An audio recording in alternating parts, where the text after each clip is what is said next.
Welcome to அம்மா kitchen. இன்னைக்கு நம்ம என்ன பார்க்க போறோம்னா குக் வித் கோமாளி சீசன் 3ல ரோஷினி செஞ்சு காமிச்ச கேரட் மால்கோவா தான் நம்ம செய்ய போறோம். அது எப்படி செய்யலாம்னு சொல்லிட்டு வாங்க பார்க்கலாம். நம்ம வீடியோக்குள்ள போறதுக்கு முன்னாடி நம்ம சேனலுக்கு நீங்க ஃபர்ஸ்ட் டைம் இப்பதான் வரீங்கன்னா வரும்போதே சப்ஸ்கிரைப் பண்ணி வச்சுங்க. பக்கத்துல இருக்கிற பெல் பட்டனையும் பிரஸ் பண்ணி வச்சுங்க. அதுல ஆல் ஆப்ஷனை செலக்ட் பண்ணி வச்சுங்க. நாங்க போடுற வீடியோ வந்து நோட்டிபிகேஷன் வரும். வாங்க வீடியோக்குள்ள போலாம்.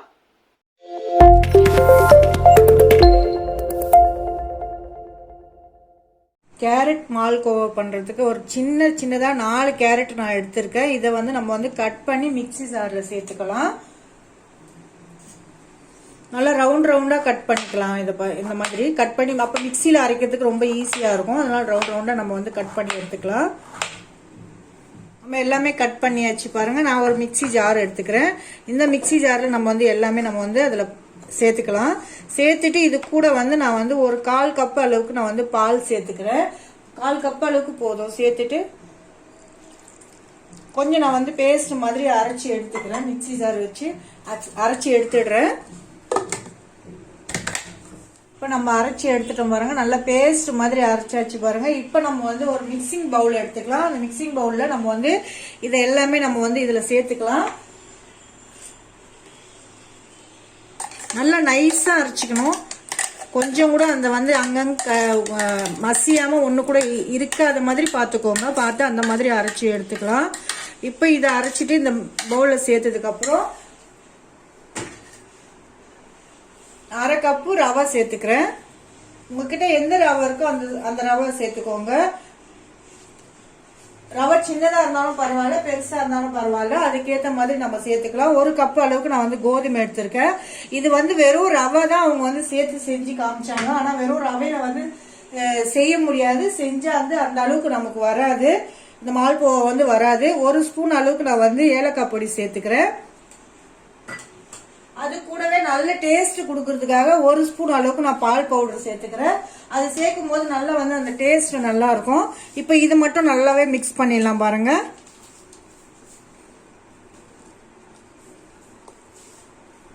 அந்த அளவுக்கு மிக்ஸ் பண்ணியாச்சு. நான் 1 ஸ்பூன் அளவுக்கு சுகர் சேர்த்துக்கிறேன். அந்த சுகர் சேர்த்ததுக்கு அப்புறம் நான் 1 கப் அளவுக்கு பால் எடுத்துக்கிறேன். காய்ச்சி ஆற வச்ச பால் தான்.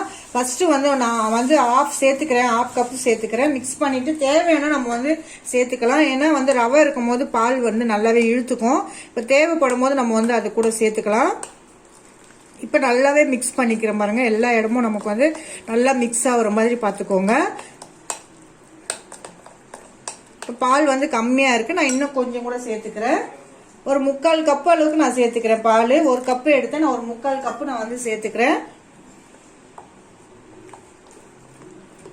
அது நல்லா ஊறி வரும்போது நமக்கு அந்த பால் எல்லாம் நல்லாவே இழுத்துக்கும். அது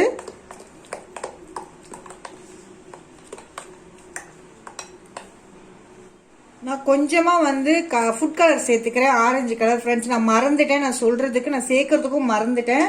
இப்போ நான் வந்து அதுக்கு மேல நான் வந்து சேர்த்துக்கிறேன். ஃபுட் கலர் சேர்க்கும் போது அந்த கலர் வந்து மால்கோவாக்கு நல்ல ஒரு கலர் கொடுக்கும். நான் அதை வந்து போடுறதுக்கு மறந்துட்டேன்.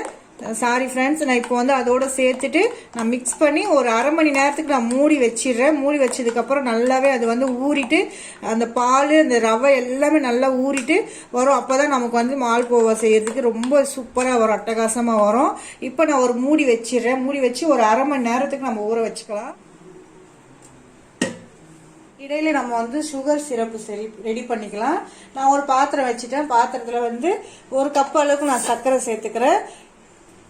அந்த 1 கப் அளவுக்கு நான் வந்து தண்ணீரும் சேர்த்துக்கிறேன். 1 கப்பு சர்க்கரைக்கு 1 கப்பு தண்ணீர் போதும். ஒன்றும் பாகு பதம் எதுவும் தேவையில்லை. அந்த பிசுபிசுப்பு இருந்தாலே போதும். நமக்கு அந்த பிசுபிசுப்பு தன்மை வந்தாலே போதும். இப்போ இந்த சர்க்கரை எல்லாம் நல்லா கரையிற வரும். நல்லா நம்ம வந்து இந்த மாதிரி கலக்கி விட்டுடலாம். சர்க்கரை நல்லாவே கரைஞ்சிச்சு. ஒரு பிஞ்ச் அளவுக்கு நான் குங்குமப்பூ சேர்த்துக்கிறேன். உங்களுக்கு தேவைப்பட்டா நீங்க சேர்த்துக்கோங்க, இல்லைன்னா பண்ணிக்கோங்க. அது நல்லா மிக்ஸ் பண்ணிடலாம். மிக்ஸ் பண்ணி விட்டும் போதே கொஞ்சமா வந்து நான் ஃபுட் கலர் எடுத்து வச்சிருக்கிறேன், ஆரஞ்சு கலர். அதையும் நம்ம வந்து சேர்த்துக்கலாம். சும்மா ஒரு 1/4 ஸ்பூன் அளவுக்கு சேர்க்கிறேன், சின்ன ஸ்பூன்ல. அதையும் சேர்த்துட்டு நல்லா வந்து ஒரு கலர் கொடுக்கறதுக்கு அதனால இதையும் சேர்த்துட்டு நல்லா மிக்ஸ் பண்ணி விட்டுக்கோங்க. அது கூடவே வந்து மணத்துக்கு 1 ஸ்பூன் அளவுக்கு ஏலக்காய் பொடி சேர்த்துக்கிறேன்.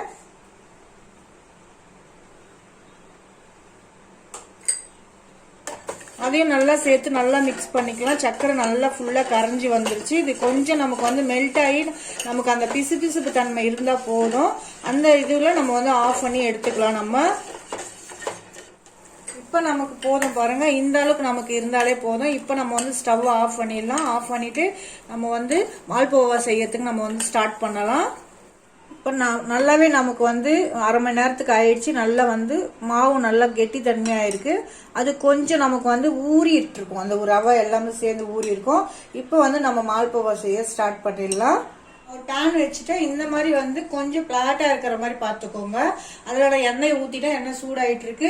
ரொம்ப மீடியம் ஃப்ளேமில் ஃபர்ஸ்ட் வந்து நல்லா சூடு பண்ணிட்டு அப்புறமா நம்ம வந்து ஸ்டவ் வந்து குறைச்சி வச்சிடலாம். குறைச்சி வச்சுட்டு இப்போ வந்து நம்ம ஊற்ற ஆரம்பிச்சிடலாம். பாருங்க,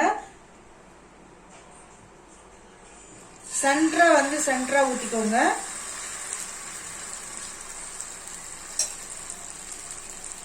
இப்போ அது வந்து ஒரு 3-4 மினிட்ஸ் நமக்கு வந்து அப்படியே வந்து குக் ஆகட்டும். அப்போ நம்ம வந்து திருப்பி விட்டுக்கலாம். நம்ம கொஞ்சம் கொஞ்சமா நம்ம வந்து ஆயில் வந்து மேல் பக்கம்லாம் நம்ம படுற மாதிரி இந்த மாதிரி எடுத்து நம்ம வந்து சேர்த்துக்கலாம். இப்போ மேல் பக்கம்லாம் நல்லாவே குக் ஆகும். அதனால வந்து நம்ம கொஞ்சம் கொஞ்சமா எண்ணெயை வந்து இந்த மாதிரி தள்ளி விட்டுக்கலாம்.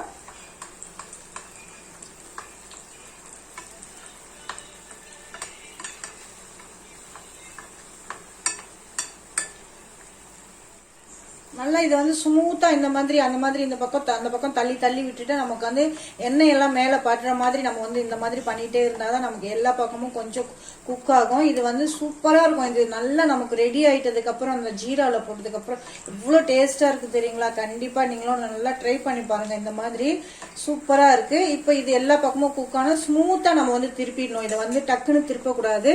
அது வந்து ஸ்மூத்தா திருப்பும் போது நமக்கு வந்து நல்லாவே வந்துடும். அது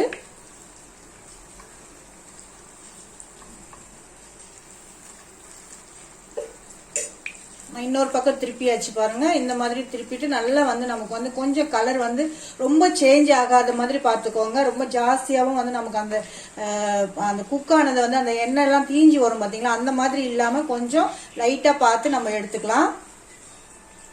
இப்போ 2 பக்கமும் குக் ஆயிடுச்சு பாருங்க. நம்ம வந்து எடுத்துடலாம். இந்த மாதிரி வந்து 2 கரண்டி வச்சுட்டு நம்ம வந்து ட்ரை பண்ணி எடுத்துக்கலாம். இப்போ இந்த எண்ணெய் எல்லாம் கொஞ்சம் நம்ம இப்படி அமுத்தி விட்டோம்னா நமக்கு அந்த எண்ணெய் எல்லாம் வந்துடும்.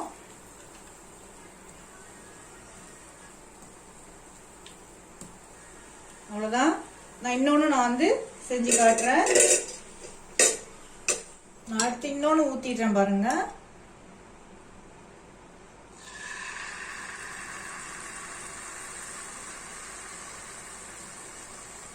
நல்லா சென்டரா ஊத்திக்கோங்க. இந்த மாதிரி உங்களுக்கு வந்து ஆயில் ரொம்ப சூடா ஆயிடுச்சுன்னா முடிஞ்ச அளவுக்கு நீங்க ஸ்டவ் ஆஃப் பண்ணிட்டு கூட நீங்க ஊத்திக்கலாம். ஒன்றும் பிரச்சனை இல்லை. ரொம்ப வந்து எண்ணெய் சூடாக கூடாது. அது அந்த அளவுக்கு நீங்க வந்து பார்த்துட்டு ஊத்திக்கோங்க. இப்ப எல்லா இடமும் நம்ம வந்து எண்ணெய் இந்த மாதிரி தள்ளி விட்டுக்கலாம். ஏன்னா ரொம்ப எண்ணெய் வந்து ரொம்ப கொதிக்குது பாத்தீங்கன்னா, நம்ம பலகாரம் அதிரசம் எல்லாம் செய்யற மாதிரி எண்ணெய் எல்லாம் கொதிக்க கூடாது. இந்த மாதிரி சூடு இருந்தா போதும். நம்ம இது ஊத்தும் போது இல்லைன்னா எல்லா இடமும் நமக்கு வந்து பரவியா போயிடும், அப்படியே பிரிஞ்சு போயிடும். இப்ப இன்னொரு பக்கம் நம்ம வந்து திருப்பிக்கலாம். திருப்பும் போது ஜாக்கிரதையா திருப்பிக்கோங்க. இந்த மாதிரி வந்து ஒரு 2 கரண்டி வச்சுட்டு திருப்பும் போது நமக்கு வந்து ஈஸியா இருக்கும். இந்த பக்கமும் ஒரு 3-4 செகண்ட் நமக்கு வந்து குக் ஆகட்டும். இந்த மாதிரி நம்ம வந்து தள்ளி அந்த ஆயில வந்து நம்ம இந்த மாதிரி தள்ளி விட்டுட்டே இருக்கலாம் கொஞ்சம். அப்பதான் வந்து எல்லாம் 4-5 பக்கமும் நல்லா நமக்கு வந்து சீக்கிரமா வந்து குக் ஆகிடும். அதனால இந்த மாதிரி நம்ம வந்து ஆயில் எல்லாம் பண்ற மாதிரி நம்ம வந்து தள்ளி விட்டுட்டே இருக்கலாம். எப்பவுமே இந்த கடாய் வந்து நீங்க வந்து கொஞ்சம் பிளாட்டா இருக்கிற மாதிரி எடுத்துக்கோங்க. நான் முன்னாடியே சொல்லியிருக்கேன். சுகர் சிரப்ல இந்த மால்போவா வந்து ஒரு 3 to 4 மினிட்ஸ் நம்ம வந்து இதுல வந்து நல்லாவே அந்த சிரப்ல வந்து ஊற வச்சிடலாம். எல்லாமே நான் வந்து செஞ்சு எடுத்துட்டேன். இப்ப இந்த சிரப்ல நமக்கு நல்லா ஊறிட்டு இருக்கும் போது நமக்கு வந்து நல்லா ஜூசியா இருக்கும் அது சாப்பிடும் போது.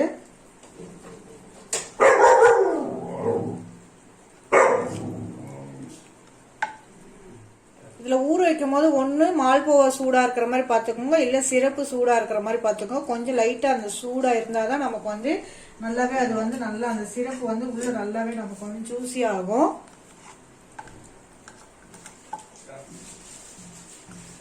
எல்லாமே வச்சாச்சு. இதுக்கு மேல நான் வந்து கொஞ்சமா பிஸ்தா வந்து நான் கட் பண்ணி வச்சிருக்கேன். நான் இது அதோட மேல வைக்கிறேன்.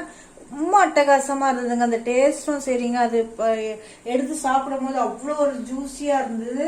கண்டிப்பா நீங்க வந்து இந்த மாதிரி நீங்க வந்து ட்ரை பண்ணி பாருங்க. ட்ரை பண்ணி பார்த்துட்டு என்னோட கமெண்ட் பாக்ஸ்ல நீங்க கண்டிப்பா கமெண்ட் பண்ணுங்க. இதுக்கு மேல வந்து நம்ம எடுத்து வச்சிருக்கிற ஜீராவை அப்படியே மேல ஊத்திடலாம் பாருங்க.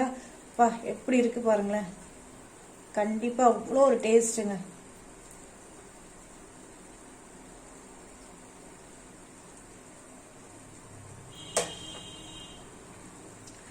சுவையான அட்டகாசமான மால்போவா நம்ம வந்து ரெடி பண்ணிட்டோம். இந்த வீடியோ உங்களுக்கு பிடிச்சிருந்தா லைக் பண்ணுங்க, ஷேர் பண்ணுங்க, மறக்காம சப்ஸ்கிரைப் பண்ணுங்க ஃப்ரெண்ட்ஸ். தேங்க்யூ.